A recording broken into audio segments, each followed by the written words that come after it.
Hello everybody and welcome to Orms Air, the Orms podcast. Except you're not listening to the podcast. What you're listening to is a part of a full conversation that we've had. To listen to the full conversation, go wherever you listen to podcasts. All the links are in the description below. If you like what you hear, be sure to subscribe and you'll always be a part of the conversation. As I kind of have been growing my practice, I use traditional mediums.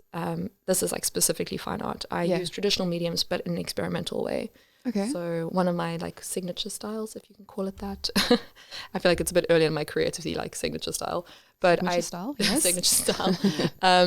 I work a lot with ink, but like with lots and lots of water, and I'll put things in it. So I'll like work with salt or potassium permanganate or all sorts of strange things. So it becomes extremely experimental. And I love any medium that can be kind of worked on paper. Absolutely besotted with it. But I mean, okay, so when you're working with the ink and the water and the sort of like different chemicals, are the different chemicals giving you like different reactions? Yes. And that creates almost like effects? Yes, absolutely. So it started as just experimentations and I'd like write notes, but then it was like if you put a blob down and then you start to pull things out of it, it becomes like a creature or like something, and then you put salt in it and then it does something different, or you put potassium on it and that does something else. And then it's like, oh, if you put this kind of ink with this kind of ink, there's a reaction between. So that's always really great. So it's I find it incredibly rewarding to kind of watch the painting grow.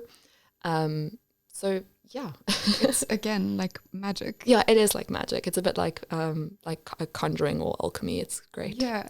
And that sort of like esoteric kind of approach to the work is kind of a very big part of the way I work and the way I approach the paintings I do. Yeah, I mean, essentially you're almost like allowing the paint to do its I mean, for me, I find there's nothing more terrifying than like a blank piece of paper. But the minute there's something on it, it's like you can kind of let it kind of grow itself, which is wonderful.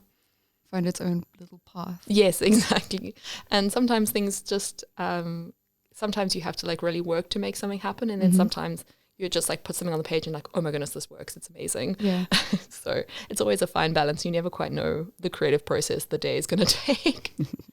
But I suppose that's also the most beautiful part of it. Yes, also the most frustrating part. Yes, of course. With joy comes frustration. Absolutely. And I've always said that my creative process is very much like birthing a child. It's awful and you're having a terrible time. And there's lots of screaming.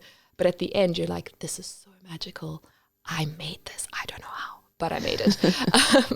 Whereas when I was in my honors class, there was this very talented illustrator and we're busy hand binding books, and hand binding is like incredibly precise. It's stressful beyond anything I've done before. And I'm like sweating over this thing. And I'm like, if I mess this up, I have no idea how I'm going to fix it, because like it's made, it's done. Like I have no idea how I got to this point, but we're here now. And like, I look over and this girl's like calmly like sewing her book together, and she just stops and she's like, oh, I wish this work didn't exist so I could have the pleasure of making it again. And in that moment, I wanted to jump over the table and like rugby tackle it to the floor, because that was not my experience at all. So it's one of those things. The creative process is such a deeply personal thing. So it's always really exciting when you have a day that's like really easy and amazing, because it makes those days where it's not so easy and amazing worth it.